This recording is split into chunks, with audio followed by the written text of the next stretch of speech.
ခုဒီလိုအခြေအနေဆိုးနဲ့တွေ့နေတဲ့အချိန်မှာဘုံဘုံတို့တွေဟာဒါကိုဘလို့နီးနဲ့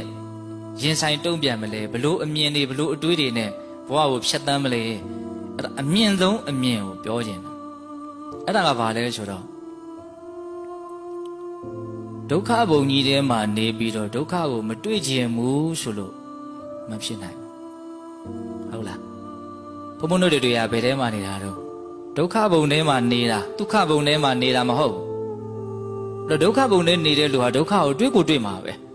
အဲ့ဒါဒုက္ခမတွေ့ပါရစေနဲ့လို့ဆုမတောင်းနဲ့အဲ့ဒါဘယ်တော့မှမပြည့်ဘူးလို့မှတ်ထားလိုက်ပြည့်နိုင်တဲ့ဆုတောင်းမဟုတ်ဘူးဒါနဲ့ဘယ်လိုလုပ်ရမှာတော့ဆိုတော့တွေ့လာတဲ့ဒုက္ခကိုရင်ဆိုင်နိုင်ဖို့ပဲကြိုးစားရမှာမှတ်ထားနော်ဒါကိုမှတ်ထားနော်ဒုက္ခမတွေ့ဖို့ဆုတောင်းရမှာလားရင်ဆိုင်နိုင်ဖို့ကြိုးစားရမှာလားရင်ဆိုင်နိုင်ဖို့ကြိုးစားရမှာဟုတ်တယ်ဒုက္ခကလည်းဘယ်သူမှမျက်တတာမပေးဘူးသူ့ချော့လို့လည်းမရဘူးလက်ထိုးလို့လည်းမရဘူးတွေ့ပြီဆိုတွေ့မှာပဲဘုံတို့လှုပ်ထားဖို့အရာတွေ့ချင်ရတွေ့ကွာငါစိတ်ကိုမတုံမလှုပ်အောင်လုပ်မယ်ချမ်းသာအောင်လုပ်မယ်ဒုက္ခတွေ့ဖို့ရာမင်းတာဝန်တွေ့လာတဲ့ခါမှာမတုံမလှုပ်အောင်လုပ်ဖို့ကငါတာဝန်ဆိုတဲ့သဘောမျိုးစိတ်ဓာတ်ကိုခိုင်မာအောင်ရှိဖို့လိုတယ်ဒေသနာတော်ဒီဆိုတာအဲ့ဒါပဲဒုက္ခမတွေ့အောင်ဒုက္ခကိုရှောင်နေနီးပေးတာမဟုတ်ဘူးတွေ့နေတဲ့ဒုက္ခကိုရင်ဆိုင်နိုင်အောင်ဖြတ်သန်းနိုင်အောင်အစဉ်ပြေပြေကျော်လွှားသွားနိုင်အောင်ကြိုးစားတဲ့နည်းတွေကိုပေးတာဟုတ်လားအဲ့တော့ဘုံတို့ကအခုဟာဒီဘဝထဲမှာနေရင်းနဲ့အစဉ်ပြေဖို့ပြောနေတာအခုပြောနေတာ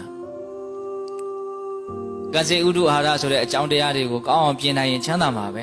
ကောင်းအောင်မပြင်နိုင်ဘူးဆိုရင်ဘာလို့မလုပ်ဆင်းရဲမှာနော်ပြစ္ဆုတ်ပန်လည်းဆင်းရဲမယ်တန်တရားလည်းဆင်းရဲမယ်ကောင်းအောင်ပြင်နိုင်လို့ရှိရင်ပြစ္ဆုတ်ပန်လည်းချမ်းသာမယ်တန်တရားလည်းဒုက္ခတိဘဝအစဉ်စဉ်မြင့်ပြီးတော့ဒုက္ခငြိမ်းနိုင်တယ်သို့တော့ဒီဘဝထဲမှာနေမယ်ဟေ့ဆိုရင်တော့ဒီခန္ဓာကိုယ်ကြီးကအိုတတ်တဲ့ခန္ဓာကိုယ်ကြီးအိုမှာဟုတ်လားနာတတ်တဲ့ခန္ဓာကိုယ်ကြီးနာမှာ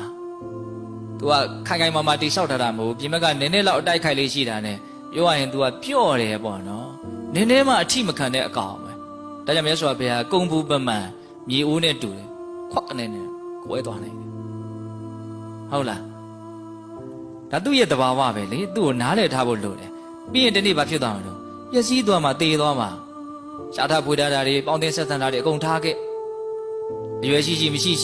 ကြီးငယ်ငယ်မရွေဘူးအချိန်ကြရင်ဟောတာပဲအကြောင်းကုန်တဲ့ဒီနေ့ရက်ရတာပဲဘာမှမျက်နှာထောက်ထားတယ်ဆိုတာမရှိဘူးအဲ့တော့ပြောရင်တာကဒီထဲမှာနေနေတယ်ဘဝဖြစ်နေတယ်ဆိုလို့ရှိရင်ဘဝနဲ့ပတ်သက်တဲ့ဒုက္ခတွေကိုဘုံဘုံတို့တွေဟာရှောင်လို့မရဘူးအဲ့တော့ဒီဒုက္ခတွေကိုဘုံဘုံတို့ကမတွေ့ချင်ဘူးဟေ့ဆိုရင်အကောင်းဆုံးနီးလန်းရပါလေဒီဒုက္ခတွေရဲ့တရားဖြစ်တဲ့တနည်းပြောရင်ဒုက္ခဖြစ်နေတဲ့ဒီဘဝကိုပဲမဖြစ်အောင်ချုပ်ငြင်းအောင်လုပ်နိုင်ဖို့လိုတယ်အဲ့ဒီထိရောက်အောင်တွေးရမယ်သဘောပေါက်လားအကောင်းဆုံးအမြင်ဆိုတာအဲ့ဒါကို